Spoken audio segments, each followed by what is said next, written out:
Okay, so in this video I'm going to show how to remove paint from a carpet. Now this may be a catastrophic spill or it may be just a brush mark. We're going to show both.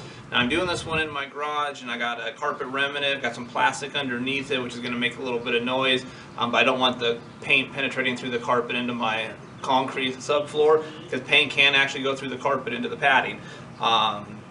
And I'm also doing it outside, so there may be some background noise. You'll have to forgive that. So we're going to do two different types of removals. We're going to do the catastrophic, if you have a quart of paint and it just gets knocked over and dumps all over your carpet, as well as a little brush mark on it.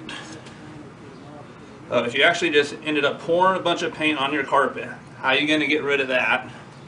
And if you just got a little mark like that right over there, okay? Now, there's a chance you're going to get this one out yourself. There's no chance you're going to get this one out yourself, but there's some things you can do right now that'll help prep it so a pro who can get out there within 24 hours can remove it for you. But here's the thing. Paint is one of those that once it dries, it becomes a stain, and there's really not much you can do to get it out without damaging the carpet. And I'll tell you why in a minute. But the first step you want to do is you want to get as much of this paint off the carpet as you can before it penetrates any deeper. So if you have a wet dry vac, this is a great time to use it. Just take the hose and just kind of go over the surface of the fiber and suck as much excess up as you can. If you don't have a wet dry vac, you can simply use a plastic spoon. You don't want to scrape it into the carpet, just kind of run across the surface of the fibers and scoop as much up as you can and put it right back into the can. Good thing about this is you get to save a lot of the paint too, so you might still be able to finish your project. Okay, now what we need to do is we need to make sure that what's left does not dry, because once this dries, it will become permanent. And I know there's some videos out there claiming to show you how to get it out, but with the methods they use, you're most likely going to destroy the glue between the primary and secondary backings of your carpet, and it's going to ruin the carpet anyways. So you need to act fast on this. What you want to do is get a couple wet towels that will cover the size of the stain.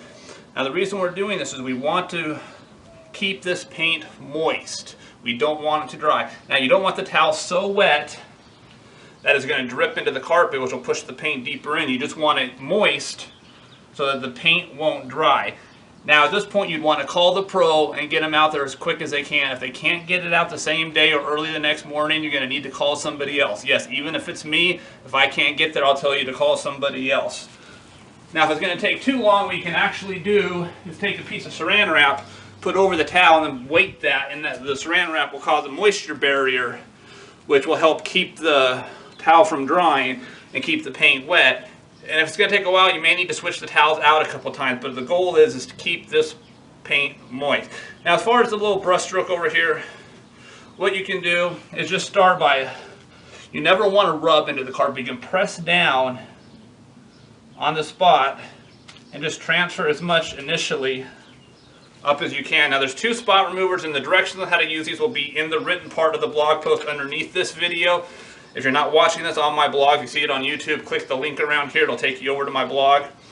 The first thing we're going to use is a solvent. Now if you have a solvent spotter, great. You can use something like Goof Off, you can use fingernail polish remover, you can even use isopropyl alcohol.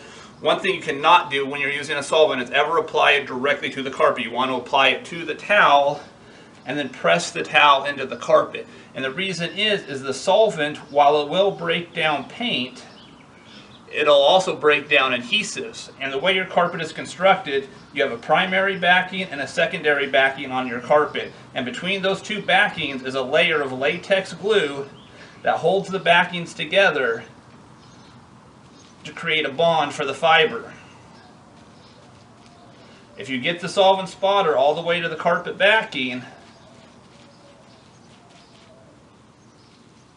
it's going to destroy the glue, going to cause the carpet to do something we call delaminate. And when the carpet delaminates, it starts to pucker and you can actually lose fibers, it'll prematurely wear. All kinds of bad stuff that you don't want to have happen. Which is why you always got to be careful when you're doing spot removals to do it right. Now you always want to start at the outside of the spot and work the perimeter in towards the center of the spot. And it's going to take a while, and I actually put down quite a bit here, probably more so than just a brush stroke. Now you might go through some towels, you're going to have to exercise some patience. But you can see it's still transferring to the towel. As long as it's transferring, you can continue to use this spotter. Once it stops working, we'll go to the secondary spotter, which there's instructions for that below too.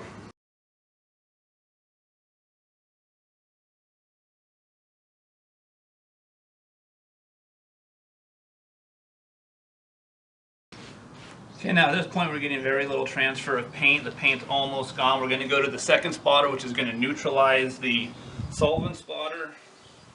And it may pull just a little bit more paint out. I can still see some coloring in the carpet.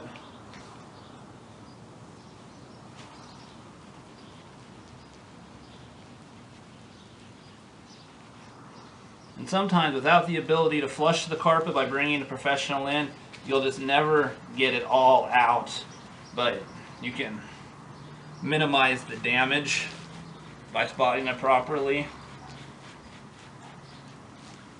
And getting a little bit more transfer with the secondary spotter.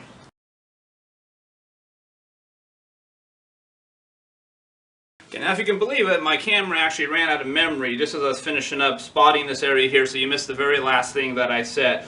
Once you stop getting transfer of the paint from the second spotter, do some fresh water just to neutralize and rinse everything out. If there's still any colors in there, it may have been that some dye got into the dye sites. You can try the hydrogen peroxide step that's on the blog site underneath this video to possibly reduce that dye. Just make sure you read the precautions. What we're going to go to now is I'm going to show you, once you take care of this, when the professional comes out, what they can do to get the stain out so you know that it's not a complete lost cause. So I'm going to fire up the truck mount. There's going to be a lot of noise. I'm not going to talk during this part of the video. You're just going to see what we can do as a professional.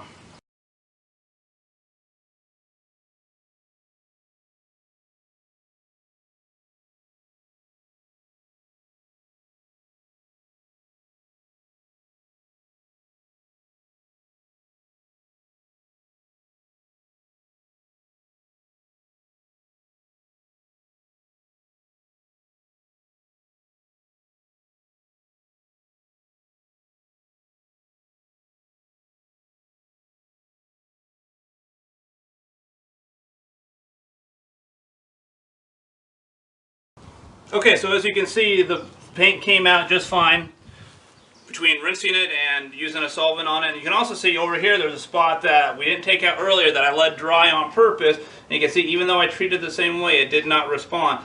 Now it's so small, if I got really aggressive I might be able to get it, I might not. But once paint dries, it becomes really hard to get out of the carpet. So there you go, how to remove paint yourself, how to take care of a catastrophic spill. Go ahead and give it up to my co-star. His feet are in the screen today. This is my son Chris. He was holding the carpet down for me. So thanks, Chris. Hope this helps. If you have any questions, feel free to give us a call. My number will show up on the video right now. Have a great day.